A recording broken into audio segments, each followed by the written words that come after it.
let me just point to a framework that actually was provocative to the CEOs, because it's not necessarily part of their normal DNA of how they begin to solve their own workforce issues. Next slide, please. And it's this proven model of how systems work together and partners work together. And rather, the tradition of many employers is that they go at it on their own. And with the magnitude of the numbers that Beth laid out and the captain laid out, none of us are going to be able to solve this on our own, that we actually need to braid efforts and resources.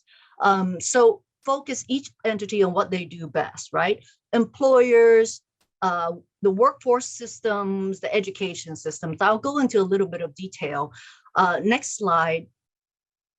This framework really helped us, and we experimented with this framework in different ways, because the pandemic actually unlocked a whole set of solutions that weren't available before when it came to student support, on how we source candidates, on how the education program options, so many more quality options now. And just to share with you, Futuro Health is dealing specifically with adults, how to bring the adult population into a healthcare credential.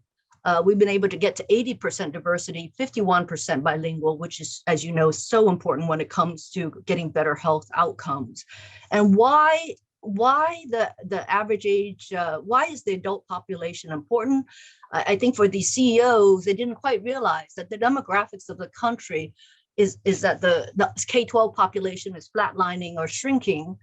And then their most experienced workforce, like their seasoned nurses, the boomers are the most educated generation are exiting. So it's in between. What do we do with the in between, and how do we bring them back into this workforce to grow the talent pool?